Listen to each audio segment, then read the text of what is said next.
नमस्कार। प्रस्तुत है आज का चिंतन। राजा दिलीप गुरु वशिष्ठ के आश्रम में पत्नी समेत पहुंचे। उनका अभिप्राय संतान के लिए वरदान प्राप्त करने का था। बड़ी आयु हो जाने पर भी उनकी कोई संतान न हुई थी।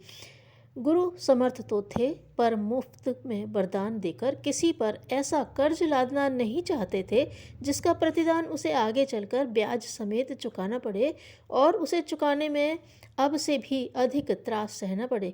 राजा दिलीप के संबंध में तो संतान का प्रश्न भी जुड़ा था। वरदान ऐसी संतान का होना चाहिए जो बड़ा होने पर महामानवों में गिना जा सके। आदर्शवादी ही महामानव हो सकते हैं।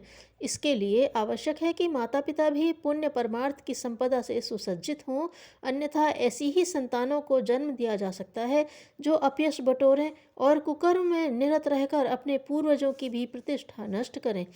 इन सब बातों पर विचार करते हुए आवश्यक प्रतीत हुआ कि राजा द्वारा ऐसी सेवा भावना और आदर्शवादिता को बढ़ाने वाला कोई काम सीखा जाए। वशिष्ठ जी ने 1 वर्ष तक उनको अपने आश्रम में रहकर गौएं चराने का काम सौंपा। आश्रम की अधिकांश आवश्यकताएं गौपालन से ही पूरी होती थीं, इसलिए गौ सेवा को प्रकारांतर से आश्रम की गुरु सेवा के समतुल्य ही समझा जाता था। दिलीप ने आदेश शिरोधार्य किया और आश्रम में निवास करने लगे।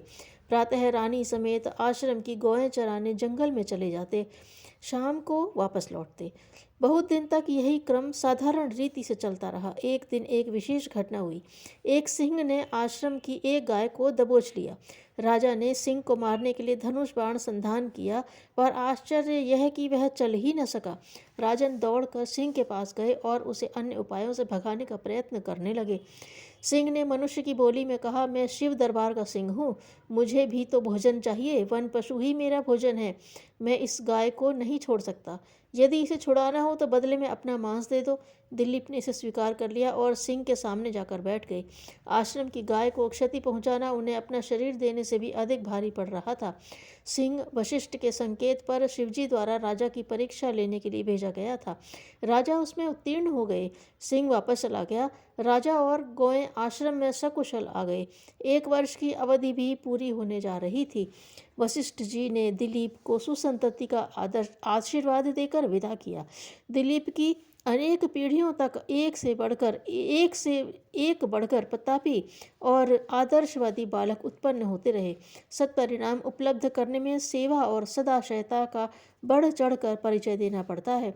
शॉर्टकट से अनायास ही किसी चमत्कारी संयोग से हर किसी पात्र कुपात्र को यों ही अनुदान मिलते रहे, ऐसा सृष्टा का नियम नहीं है। देव संस्कृति के ऐसे अनेक आख्यान शब्द शक्ति की वरदान क्षमता को महात्म्य तो बताते हैं, पर साथ ही इसके लिए उपयुक्त पुरुषार्थ की आवश्यकता का प्रतिपादन भी करते हैं। अपना दोष बताने वाले से क्रुद्ध न हो, उसका कारण समझें तो अपना हित ही है। धन्यवाद।